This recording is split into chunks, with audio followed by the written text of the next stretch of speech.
তো hello guys, মাথায় নষ্ট আজকে। তো আবার আপনাদের ভিডিও নিয়ে এলাম যে রাবার সিট কিভাবে কালার করে। তো ভিডিওটা সম্পূর্ণ দেখতে থাকুন। এই যে এগুলা আর কি কালার করা হয়েছে, দেখুন কালার করছি কি মজার করে। তো দেখুন কি সুন্দর ব্ল্যাক হয়েছে কালার করার পরে। তো এই ধরনের সিট আর কি কিভাবে কালার করে, তো এটাই দেখাবো আজকে আপনাদের। তো দেখতে থাকুন ভিডিওটা সবাই। তো এই যে এসে দেবিলা আর কি সিট কালার করা হয়, এটার মুখ হাউস বিলাক হয়। এই দেখুন সিট রোদের থেকে আয়না হেরে এটার ভিতরে স্টক করছি। তো লাইন বাই লাইন এফেলে সাদা সাদা থেকে দিছি আর কি, টানায় টানায়। তো এডি আর কি কালার করা অনেকে, তো এডি এসে কালার করবো, তো ভিডিওটা দেখবেন সবাই।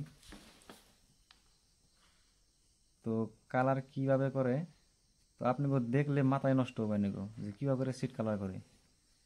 তো এই যে এডি অল্প চেক করে নিতেছি যে সিট সব ঠিক আছে না নাই, বালালে বইছে না নাই, তো ঠিকই আছে সম্পূর্ণ। তো এই যে এম্বুরা আগুন ধরাইতেছি, এম্বুরা আগুন ধরাইলে আর কি ভিতরে আনের ধুমা স্টক হবো। এই কুত্তাটা আবার কি করছে, পাঁচ মোড়া এক গোয়া মধ্যে খুদ না বানাইছে, বুঝছেন না নাই।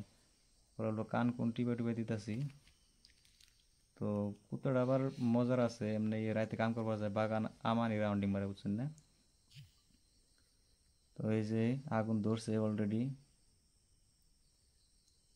তো আগুন ধরে গেছে গা। তো এখন চেক করবো যে মুখোজের ভিতরে আর কি ধুমা স্টক হয়েছে না নাই। তো দুমা স্টকে দেখুন স্টক হয়েছে অলরেডি দুমা, এই যে দুমা দিন কি দিলে বাইরে আছে, দরজা মেরে দিছি। তো এই ধরনের ভিডিও পাওয়ার জন্য পেজটা ফলো করে দিবেন সবাই। তো ভালো থাকবেন, সুস্থ থাকবেন সবাই। Thank you.